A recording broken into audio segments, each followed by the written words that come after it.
Avec vous, et avec votre esprit. Évangile de Jésus-Christ selon saint Luc. Gloire à toi, Seigneur. En ce temps-là, Jésus disait : « Quel malheur pour vous, parce que vous bâtissez les tombeaux des prophètes, alors que vos pères les ont tués. Ainsi vous témoignez que vous approuvez les actes de vos pères, puisque eux-mêmes ont tué les prophètes, et vous bâtissez leurs tombeaux. C'est pourquoi la sagesse de Dieu elle-même a dit : je leur enverrai des prophètes et des apôtres. Parmi eux, ils en tueront et en persécuteront. Ainsi, cette génération devra rendre compte du sang de tous les prophètes qui a été versé depuis la fondation du monde, depuis le sang d'Abel jusqu'au sang de Zacharie, qui a péri entre l'autel et le sanctuaire. Oui, je vous le déclare, on en demandera compte à cette génération. Malheur pour vous, docteurs de la loi, parce que vous avez enlevé la clé de la connaissance. Vous-même, vous n'êtes pas entrés, et ceux qui voulaient entrer, vous les en avez empêchés. Quand Jésus fut sorti de la maison, les scribes et les pharisiens commencèrent à s'acharner contre lui et à le harceler de questions. Ils lui tendaient des pièges pour traquer la moindre de ses paroles. Acclamons la parole de Dieu. Louange à toi, Seigneur Jésus.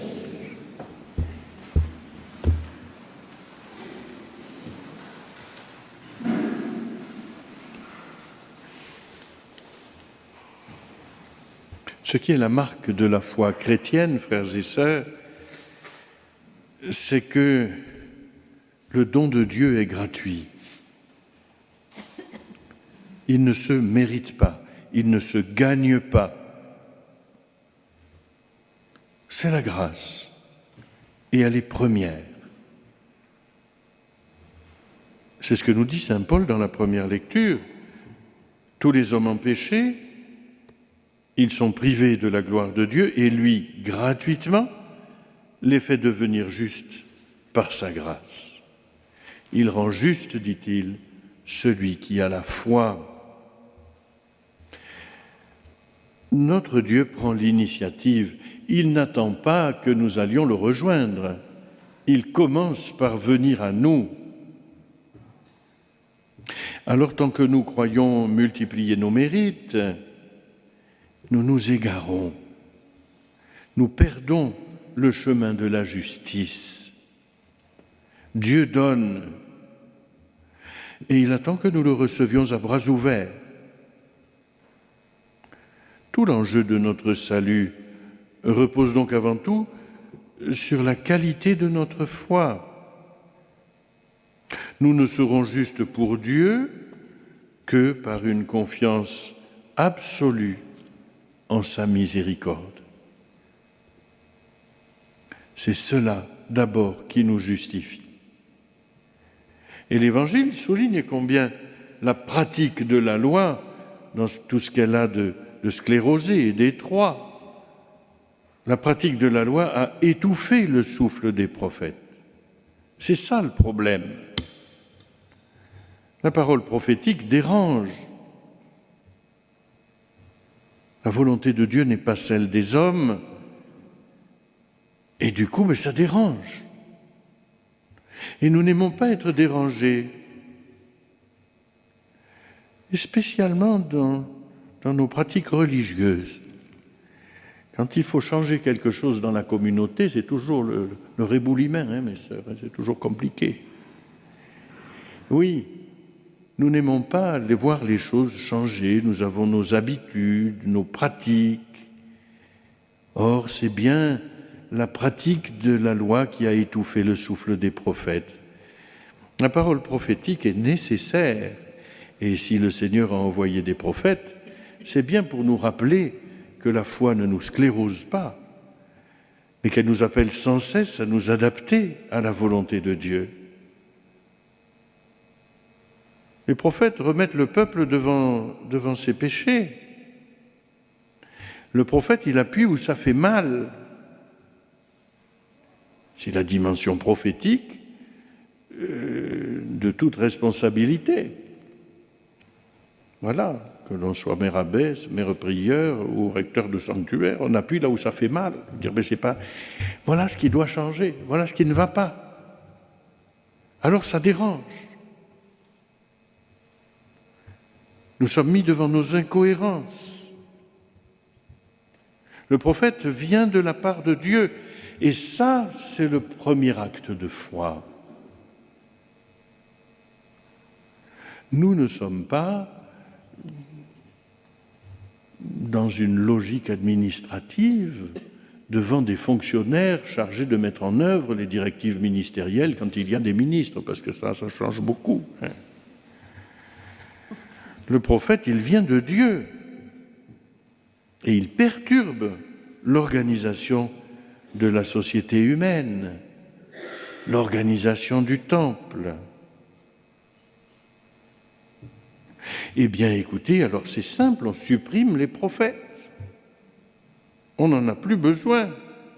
Et plus grave encore, les pharisiens iront jusqu'à supprimer le Fils de Dieu. On ne veut plus de signes prophétiques. Je lisais qu'à Montgenèvre, dans notre département, la mairie a loué un hélicoptère pour enlever une croix qu'avaient édifiée des braves gens sur une montagne.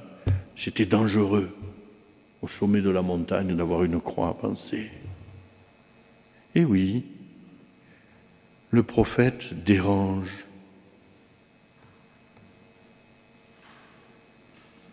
Faire taire le prophète, c'est empêcher le Seigneur de parler. Il lui tendait des pièges pour traquer la moindre de ses paroles. Voilà le péché. C'est quand nous empêchons le Seigneur de nous parler, de nous remettre en question, de nous obliger à nous convertir.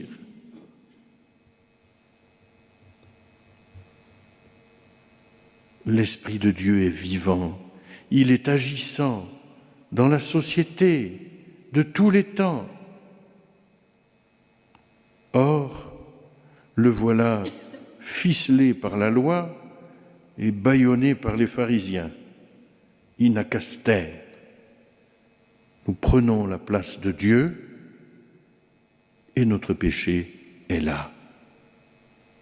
C'est pour cela que Jésus dit, mais quel malheur pour vous, quel malheur.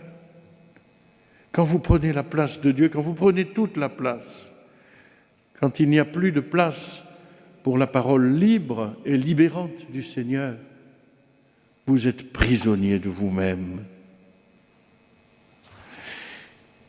Et Jésus prévient, il prévient que le Seigneur demandera des comptes à son peuple.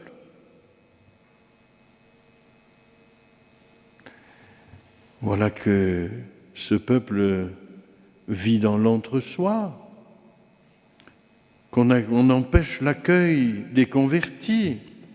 Ils ne peuvent plus se tourner vers Dieu puisque le système est clos. Ceux qui voulaient entrer, dit Jésus, vous les en avez empêchés. On reste dans l'entre-soi. Et une longue pratique de curé et de paroisse m'a montré combien c'était un danger permanent dans nos communautés chrétiennes. C'est qui ceux-là? On ne les connaît pas. On sort de la messe, on parle qu'avec Josette, Odette, Bernadette, que je connais depuis toujours. Et voilà le danger. On reste entre soi, on meurt entre soi.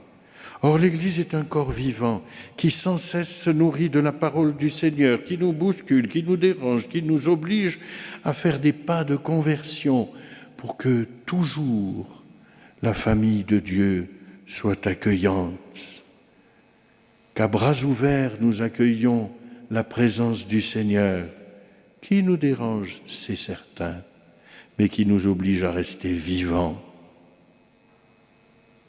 Le prophète oblige à réfléchir à nos pratiques. Il nous ouvre à l'imprévu de Dieu.